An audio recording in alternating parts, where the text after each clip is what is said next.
Di podcast kali ini kita akan membahas topik-topik tentang kehidupan yang relate sama Gen Z. Di sini tamu kita yaitu ada bareng saya Nur Hidayah. Di sini kita mau mengobrol tentang sesuatu yang nggak bisa lepas dari kehidupan kita semua, yaitu media sosial. Tapi bukan cuma soal update story atau scroll TikTok ya. Topik kita hari ini lebih mendalam ke gimana sih media sosial mempengaruhi gaya komunikasi siswa. Oke Nur Hidayah, kita mulai dari sisi yang positifnya dulu. Menurut kamu, apa sih baiknya media sosial buat komunikasi anak sekolah? Menurut saya banyak, salah satunya untuk membuat kemudahan berkomunikasi dengan teman. Semisalnya ingin menanyakan tugas, tinggal japri. Ada diskusi kelompok, tinggal membuat grup di WhatsApp.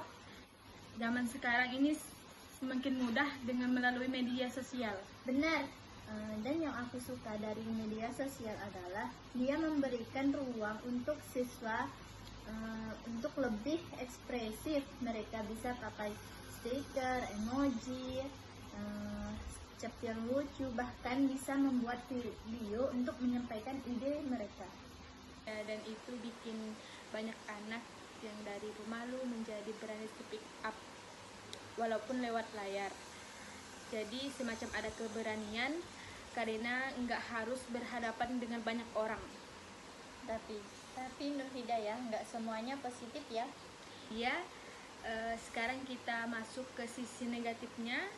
Salah satu dampak negatif yaitu gaya bahasa.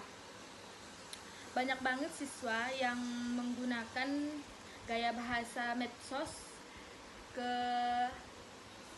situasi formal, dan seperti gue, by the way, dan enggak, padahal itu tidak cocok untuk konteks akademik. Setuju, aku juga sering lihat yang begitu. Terus karena semuanya berasal dari chat, mereka jadi gugup saat presentasi langsung dan tatap muka. Ya, itu disebut sebagai kurangnya komunikasi secara verbal karena interaksinya lebih ke teks. Jadi membaca ekspresi, intonasi suara, dan gerakan tubuh itu tidak terlatih begitu. Dan jangan lupa soal salah paham, karena nggak ada ekspresi wajah, pesan bisa gampang disalahartikan. Kata-kata yang bersifat bercanda bisa dibaca serius dan dapat menimbulkan konflik. Betul. Belum lagi tekanan sosial yang bikin siswa ngerasa harus ngomong dan memposting sesuatu dengan cara tertentu biar terlihat keren. Itu bisa memengaruhi keaslian gaya komunikasi mereka. Jadi Nur Hidayah, gimana dong cara kita menyikapi semua ini? Menurut saya, kuncinya ada di keseimbangan. Kita boleh menggunakan media sosial, tetapi jangan melupakan komunikasi secara langsung dengan orang-orang agar kita tidak malu mengobrol dengan orang lain, begitu.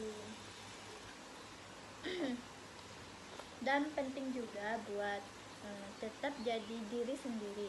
Komunikasi itu bukan soal ikut tren, tapi bagaimana cara kita menyampaikan pesan dengan sopan, jelas, dan efektif, baik secara online maupun offline.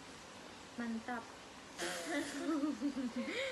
Intinya manfaatkan media sosial dengan baik, dengan benar, agar gaya komunikasi kita itu juga bagus. Oke deh teman-teman, sekian dari obrolan kita hari ini. Semoga bisa jadi bahan refleksi buat kalian semua ya. Thank you yang udah dengerin. Sampai ketemu di episode selanjutnya di Ngobrol Bareng. Jangan lupa follow.